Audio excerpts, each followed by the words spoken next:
What's up, guys? It's me, the AO Elite XX Prince, back with the retro reviews. This time it's gonna be WWF SummerSlam 1998. Holy shit, this show was fucking amazing. The reason why I'm not hiding glasses, if you're wondering, is because I just got off the shower. You can tell by the hair, you know. But yes, 1998. I forgot how great this show was. I mean, I remember watching it. I'm like, yeah, this is a pretty good show. This show was fucking incredible, top to bottom. One little match that you could even skip through is just, but everything else is just great, just perfect. I would not change a thing. I would just skim that one match, and honestly, I'll be pretty happy. But this show was fucking incredible. I mean, let's talk about it. I mean, the tagline was Highway to Hell, so I was listening to AC/DC throughout most of it. I was like, hell yeah.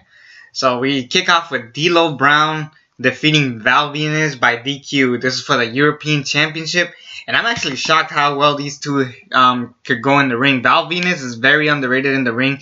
You know, people give him shit for his porn gimmick. D'Lo Brown, I never knew much about him, but damn, they pulled it off, and they pulled off a pretty good opener for the most part. I gotta say, this is a really fun match, even though it ended in DQ. Oddities defeated KNT. I don't know. It was just a bunch of people throwing around. I actually didn't even watch this match. I'm being that serious. So, you know, just skip that match and everything else is pretty good. XPac defeated Jeff Jarrett in a hair versus hair match. I was excited because, let's be honest. We give so much shit to Jeff Jarrett. He was, you know, had a big ego in WCW. You know, he talked a lot of shit. He wasn't that great of a wrestler. However, I never said he sucked in the ring. He actually has pulled off some pretty good matches. His match with Shawn Michaels at In Your House 5 was amazing. Honestly, by far his best match ever. But he had a pretty good match here with X-Pac, and I like the story of hair versus hair, with X-Pac eventually winning. Jeff Jarrett was trying to dip, and then the rest of DX just grab him and shave his head. You know, this concludes how we see Jeff Jarrett now, you know, with hair, without hair, you know, shorter hair. But you know what? I always liked his look with longer hair for some reason, but you know, it's whatever.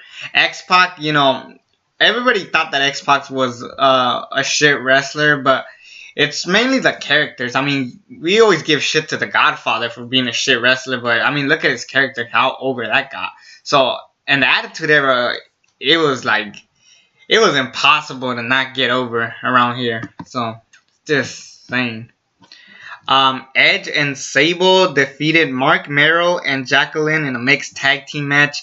It was a pretty fun little match. Mero and Edge definitely brought in character, but the real highlight was Sable. When she tagged in, that crowd fucking erupted like crazy. Back in the day, this is how you got women over. You know, I do respect the women's revolution and shit, but I don't like how they just like throw it at you, women's revolution, women's revolution. You know, no, just let them be. And you know, granted, even in the Attitude Era, I will give them shit that despite them always just focus on the looks, they could also give him great wrestling time. I mean, back in the, like I said, in the Attitude Era, women got over it just like that. Jacqueline, Ivory, Chyna, Trish Stratus, Lita, and of course Sable. I mean, shit. I mean, those names alone just say, yeah, these people were over as hell. So I really respect the hell out of this match. It was really good. It was a really good small little match. So that's saying a lot. Ken Shamrock defeated Owen Hart in a Lion's Den match. You know, a Lion's Den match was always debatable with my friends. We were watching the show last night, and we were saying, is a Lion's Den match good for business? I mean, like, I'm saying this is a pretty good stipulation, but should they bring it back? Because I'm thinking about it. We were thinking about it, like, should they ever bring this back? I mean, the only way it would work is if you brought, like, Brock Lesnar in a Lion's Den match, but he sure as fuck ain't gonna do that. But, Ken Shamrock and Owen Hart did a pretty good job for the first ever Lion's Den. I believe this is the first ever Lion's Den match, and this was a pretty fun match.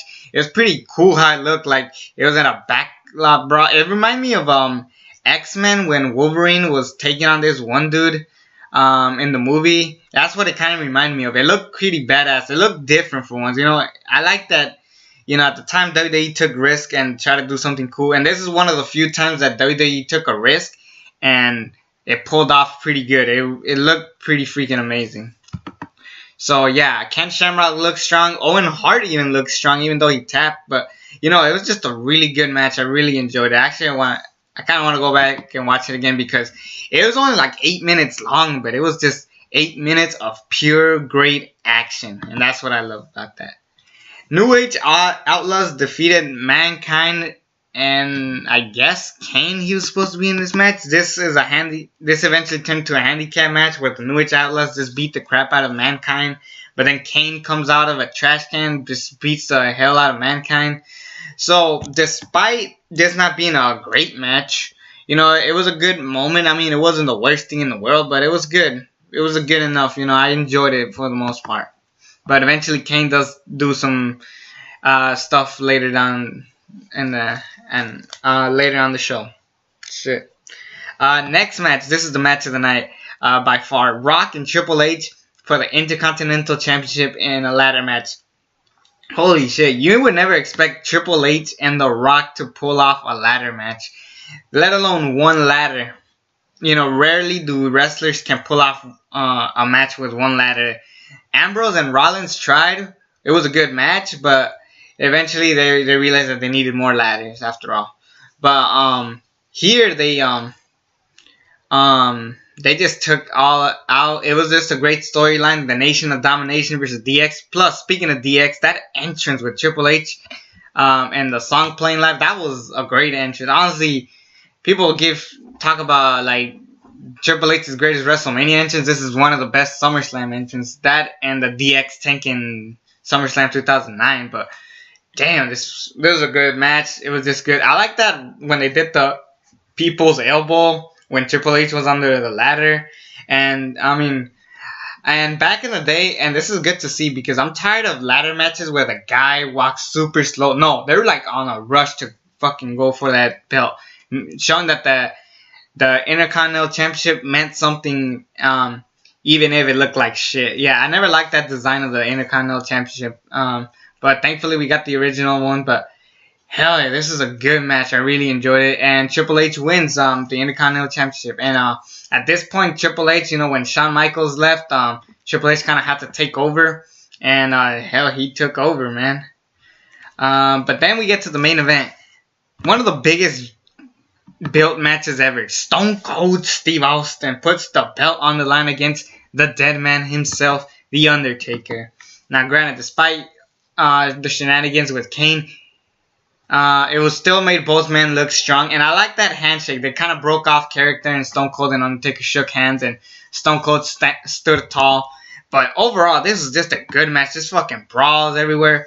You know, it was just really good chemistry between the two. Rarely do you get a match like... See, this is the problem with New Era, and I'm tired of comparing stuff to right now. But, you know, it's not about the big moves and the flips. It's about sometimes just beating the crap out of someone and just telling that kind of story. And that's what it showed. You know, it was just a damn good match and a damn good show overall. Honestly, my favorite SummerSlam until the next one I review. And you guys might guess which one it is at this point. But yeah, this is a 10 out of 10. This is a fantastic show with great new matches, new stipulations, you know, new characters. I mean, damn, this is like the year for wrestling. Holy shit! Like